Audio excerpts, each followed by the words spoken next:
A common mistake that beginners make when rendering with value is focusing on one part of the subject at a time, without considering the value relationships of the entire drawing. Even if the individual parts of the drawing look good, the overall image can suffer. Because we perceive brightness relatively to its surroundings, focusing too narrowly on one area of a subject can make the brightest parts of that area appear very bright, and the darkest parts appear very dark. This is called contrast creep, and can lead to losing track of the overall brightness relationships of the subject and using the full value range in each part of the drawing. Using a full value range in part of the drawing can lead to inaccuracies, because it's impossible to describe an area as brighter or darker than an area using the full value range. There's no higher or lower value left to accurately describe that relationship. For example, I rendered this vase using the full value range, and it looks good on its own, but if I put it in context of the still life, I can see that it's inaccurate. Because I used the full value range, there's no way for me to show that the blue cloth behind the vase is darker than the shadows of the vase. There's no lower value left for me to show this relationship. Here, I used a more limited value range to render the vase, and on its own, it looks kind of washed out, but if I put it in context with the still life, I can tell that it's more accurate than before.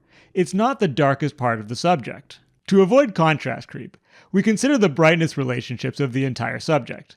This may seem like an overwhelming amount of relationships to consider, but we can simplify the process by working from the largest relationships down to the smaller ones. We can start by simplifying large areas into single values, ignoring small variations in brightness. With these large shapes of value established, we can refine them by adding smaller value relationships within them. A good approach is to start with one value for lit areas and another for areas in shadow, and then add the smaller value relationships within those. In this study, Giovanni Battista Tiepolo simplified the rendering into 3 values, the lightest being the paper. This allowed him to quickly establish the patterns of light and shadow. In the finished painting, these value relationships are refined, but they still fall into this overall pattern. William Adolphe Bouguereau created this study to plan the value structure for his painting. He did this by establishing large areas of value. In this lesson's exercises, we'll practice simplifying and organizing value by doing 3 value and 5 value studies. In both of these studies, simplify the brightness and darkness you see in your object into a limited number of values to establish the overall pattern of light and shadow. These are the simplified value structures that you could later refine to create a more finished piece, like in the examples from Tiepolo and Bouguereau. For these studies, and any studies that rely heavily on value, how you light your subject will have a big impact on the look of your work and the effectiveness of the study. Try to light your object with a single, strong light source that creates a clear distinction between areas that are lit and areas that are in shadow. Ideally, this would be a light source that you could easily position and control, such as a desk lamp. I'll start by using shapes of a value to separate my object from the background. Keep in mind that the blank paper is one of your 3 or 5 values. You can start with a quick line sketch if you like to make this process easier for you, but don't get caught up in details.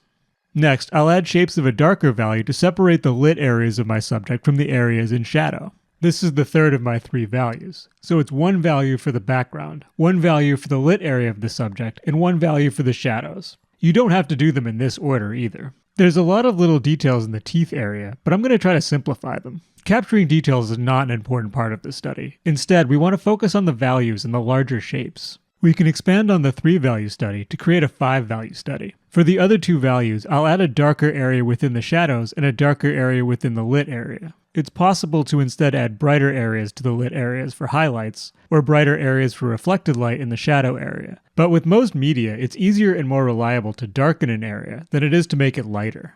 You can evaluate your work by how well you feel your value shapes capture and simplify the light and dark that you see in your subject.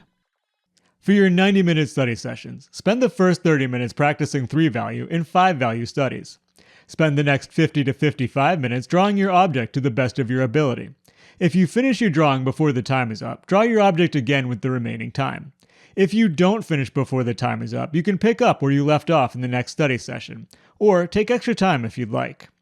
After you're done drawing, spend 5 to 10 minutes writing and reflecting on how it went. What went well, and what could you improve next time? If you'd like extra accountability, post your study plan in the accountability channel of the course Discord. If you'd like feedback, post the results of your exercises in the exercises channel, and post your drawing and a photo of your object in the course critique channel. If you have any questions, you can ask those in the course help channel. I can't wait to see your work, and happy drawing!